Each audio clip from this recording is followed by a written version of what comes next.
Hi, this is Carrie with Carrie Concealed and the Active Self-Protection Extra channel. And today I have a special guest for our ASPIC graduate interview. And I'm going to keep it a secret who it is until we come back. So we'll be right back. Download the ASP Unlimited app for all the content you love from Active Self-Protection and more with no interference from YouTube. No ads, no age gates, exclusive videos, seminars, classes, and more on iOS, Android, Apple TV, Roku, Amazon Fire, and Android TV. Hit the link in the description or download ASP Unlimited from your app store today.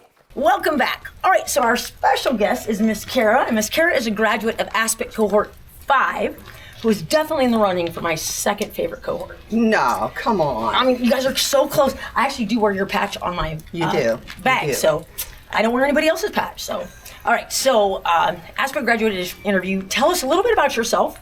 Where and what type of teaching do you do? Tell them your full name and where you're from and all that. So I'm Cara Conry. I'm from Bentonville, Arkansas, which is far northwest corner of Arkansas. It's Walmart country. I run a small training business called Spirit Firearms Training. Great name, by the way. Yeah. And there's a lot of meaning behind that name. So, and then I teach a lot of newbies. Okay.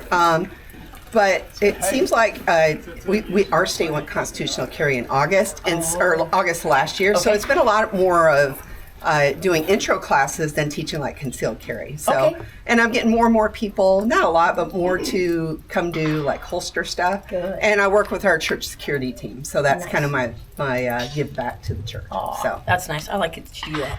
All right. So what is your favorite type of student to teach? That's hard. I like them all. I like them all. I love teaching new students, but I think I get the most that aha moment when you've got somebody who's been shooting for many years and has not gotten instruction, and you spend 10 minutes with them and just show them a few of the fundamentals or how things have changed since they learned. Since 1960. Exactly. Yeah. And they they're like, I've never shot that well. And it's just a little bit of instruction. So I think, that's good. But I love teaching new students. I mean, there's nothing better than teaching a new student and having them go, well, I can really do this. Yeah. So you do a fair amount of teaching. You have a special dry fire type setup that you run people through. Well, I don't run a lot of people through it, but I mean, it sounds awesome. I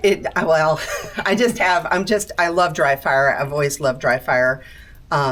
And I have like targets set up so it's kind of led me into, I do a little bit of contract work with Mantis now. And so just have a little dojo set up or a little room where, everything is set up how I want it to be. That's awesome. And then you don't have to get it out every time you want to practice. That makes a big difference, I bet. I know not everybody can do that, but it's like I have a dry fire gun that matches my carry gun, that matches my training gun. And so, HK, they're all VP9s, all of them. So that's no surprise. That's awesome.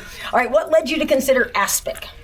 Well, I've got a lot of instructor certifications, and I've been following the channel for many years, and know John and Neil and Stephanie and you obviously, and then knowing that instructor certification is vastly different than from what anybody else puts out. It's not about how you shoot, it's about learning how to teach people better, whether that's adults or new shooters, whatever. And so it was just it challenged me because I am not a book reader. And I knew that was one of the biggest things, biggest challenges I was going to have with it. And so it made me a better person through that to try and get my own skills better outside of shooting. Sure.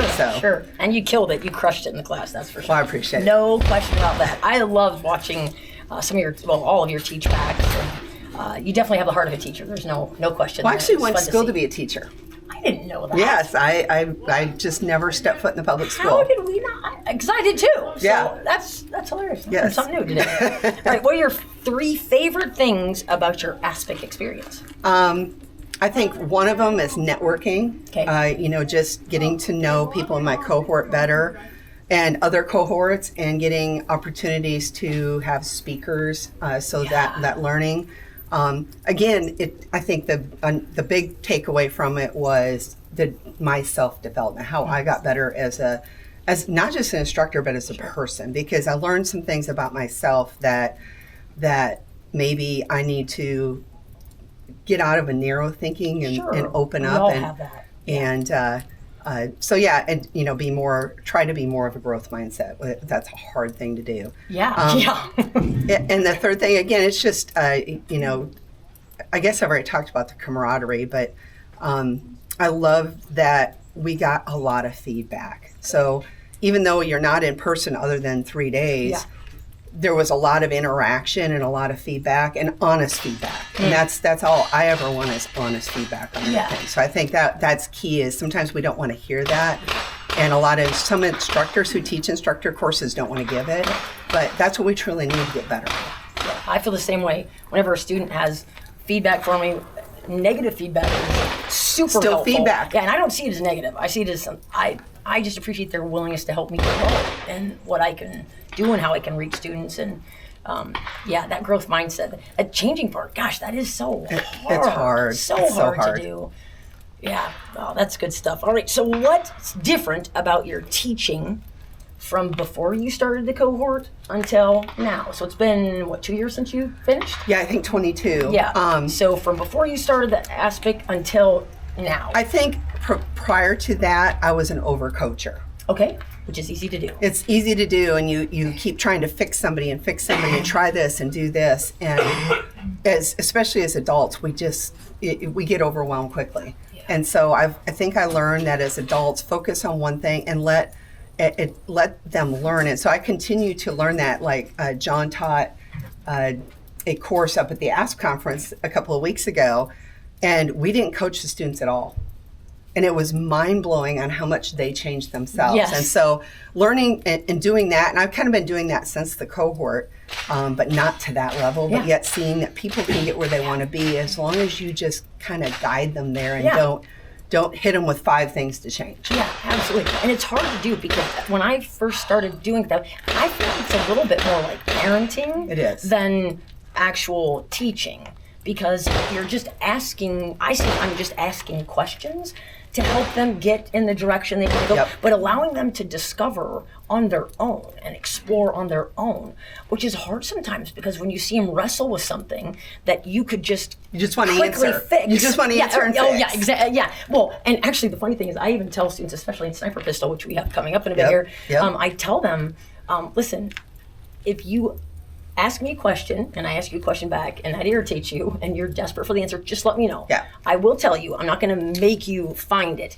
but you'll learn best if you find it. And they always do. It sticks when you find it. Exactly. It it becomes theirs. Yes. Which is, that's exactly. awesome. All right, in your eyes, what are some essential qualities of an outstanding instructor? A perpetual student. That's, I feel like. Which you are, by the way. Oh, and I love to train.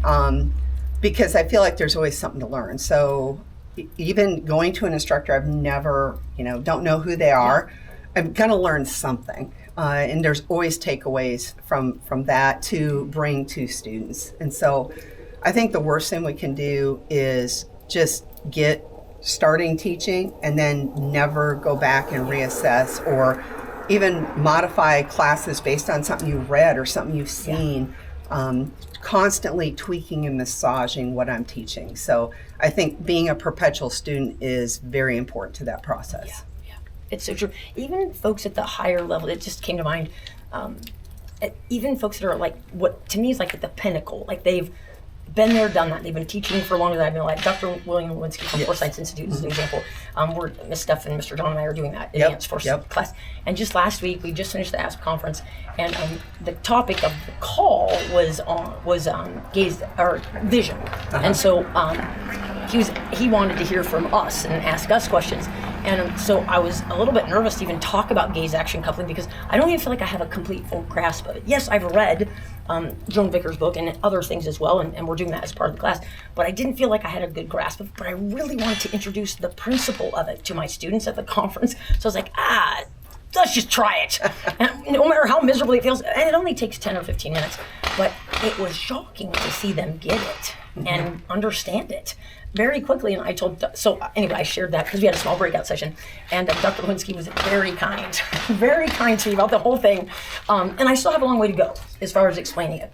But that lifelong learner, and like Dr. Lewinsky is, for example, so even people who've been there, done that, even people like John Farnham and Tom Givens and Dave Spalding, they still sit in on other people's classes. Instructors' classes, Yeah. That's just mind-blowing Yeah. to me. I love seeing that. I love that example, too.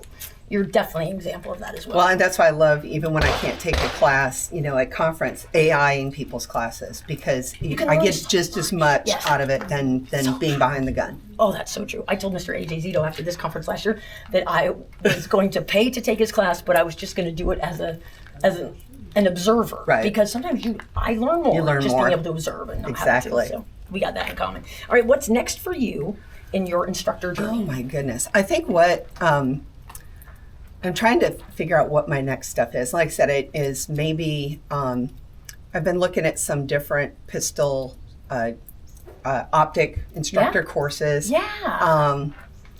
Just still trying to figure out the whole vision. You mentioned vision. Oh gosh, yes. The whole vision thing. I think there's so much on vision right now. So